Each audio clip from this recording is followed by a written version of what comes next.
This is America's first greatest generation. People from all walks of life who experienced the Revolutionary War and then lived into the age of photography in the 1840s and 1850s. In the early 1800s, the United States government created a new set of legislation, pension acts, meant to guarantee a monthly payment to aging veterans of the Revolutionary War. But many of these old soldiers had no evidence of their service, so instead they went to their local courthouses and magistrates and recorded detailed oral memoirs of their Revolutionary War service. Over 80,000 applied for pensions, and this amazing trove, the nation's first veterans oral history project, sat largely unutilized in federal archives for over a century. The museum's pension project pairs those pension memoirs with today's generation of veterans, asking veterans to reflect on similarities and differences between their service and that of people over 2 centuries ago.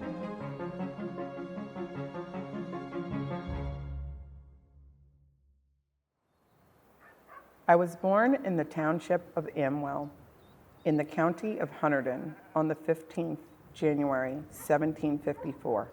I never had or saw any record of my age. I lived in Salem and worked for different persons till the fall of 1775. In the spring of that year, the war had commenced and the battles of Bunker Hill and Lexington had taken place. About the last of October, I enlisted as a soldier in the United States service for 1 year.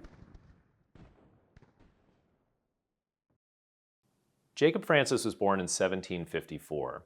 He was a free-born African-American who became an indentured servant. When that term of service ended in Massachusetts, he joined the Continental Army. Jacob Francis's war service took him through several battles. He crossed the Delaware with George Washington on Christmas Day, 1776. But midway through the war, when his enlistment ended, he returned home to New Jersey, where his mother was ailing. He spent the rest of the Revolutionary War in New Jersey, and shortly after the war, he married a woman named Mary, an enslaved woman. He purchased her freedom, and they had 8 children together. Jacob Francis lived long enough to participate in the 50th anniversary of the Revolutionary War, marching in a parade in his hometown, and he was awarded a pension in 1832. My name is Jaz Ritz, and I served in the Marine Corps for about 8 years in various duty stations to include Operation Iraqi Freedom in Iraq. Today I'll be reading The Pension of Jacob Francis. My time in the Marine Corps almost feels like another life to me. I say this to people because people ask me once they find out, especially like in the corporate world or elsewhere, like, oh, you were in the Marine Corps. I would have never known. And first off, I'm not certain what that means. But secondly, I always tell them, honestly, my time in the Marine Corps almost feels like another lifetime to me, but it is such an important piece of my life and who I'm turning out to be. I loved my time in the Marine Corps. I loved my job in the Marine Corps. There are very few things that I can say that I disliked while I was in the Marine Corps. I was with the regiment and in service from the time of enlistment till that time about 14 months, and never left it until I had received the 3 months' pay and had permission to return to the place of my nativity in Amwell, about 15 miles from Trenton. I immediately returned to Amwell and found my mother living, but in ill health. I remained with her, and when the time came to go to Peekskill for my pay and discharge, I gave up going and never received either my pay or a discharge in writing. That pay, 4 1/2 months at 40 shillings a month, £9 proclamation money, equal to $24, is yet due to me from the United States. After I came home, I was enrolled in the militia. I always went out when it came to my turn to the end of the war as one of the militia, and went out once as a substitute for a person who was to go but could not, and gave me $75 continental money to take his place. I was born in New York and raised by way of Jersey, as a lot of people say, and I've been in so many of the spaces touched on in Jacob Francis's pension to read through and say, wow, he bounced from Hunterdon County over to Newark, over to Trenton. I've lived in Trenton, and so I've seen some of these spaces and places and the creek, and I've walked there, and it's just kind of surreal of like, you know, just reflecting on how it would be then.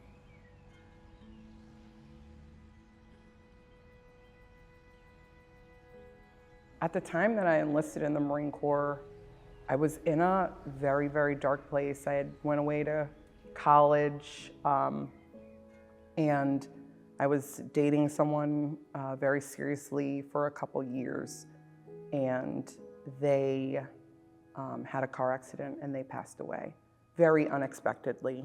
And I remember coming home and my mom said, just take a pause, come home.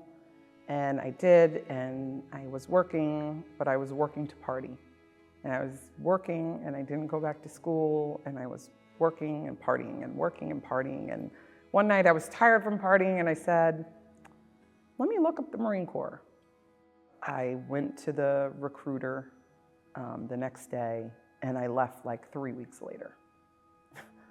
And so I always attribute the Marine Corps to saving my life. And so that is a huge, huge piece of my being.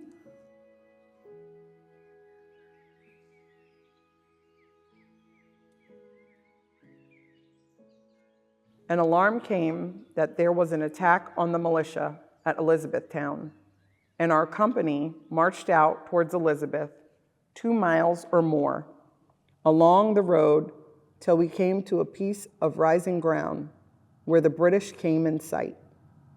After we got off some distance, some of us concluded to cross back toward the road and get a shot at them, and I crept along among the bushes till I got almost within gunshot, when I heard a noise behind me and looked round, and there was 3 Hessians.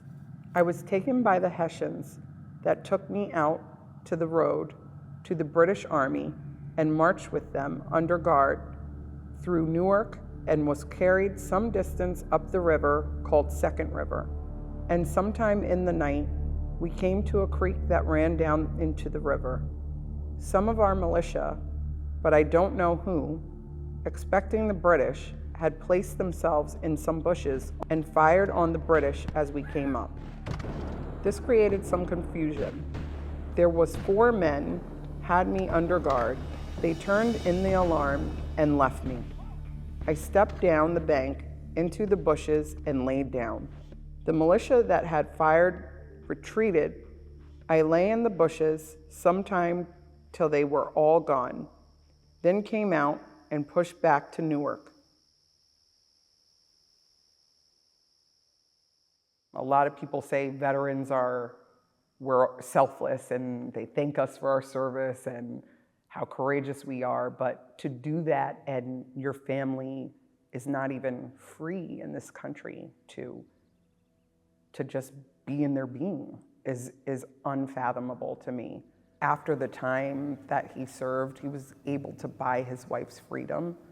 And so that had to be a huge shift, you know, in their life. That had to be a huge shift in their life. And so likewise with me, after the Marine Corps, it just changed the trajectory of where I was headed, I think. I truly believe that. Soldiers of color and military of color that came before me, they paved the way for my experience in the Marine Corps.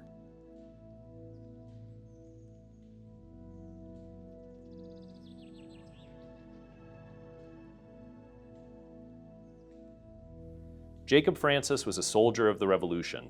He served a long tour of duty in the Massachusetts militia and was sometime in the regular army in New Jersey. And we have learned from those who knew him in those days of privation and peril that his fidelity and good conduct as a soldier were the object of remark and received the approbation of his officers. For the last few years, he received a pension from the government, an acknowledgement of his service to his country, which, though made at a late day, came most opportunely to minister to his comfort in the decline of life and under the infirmities of old age.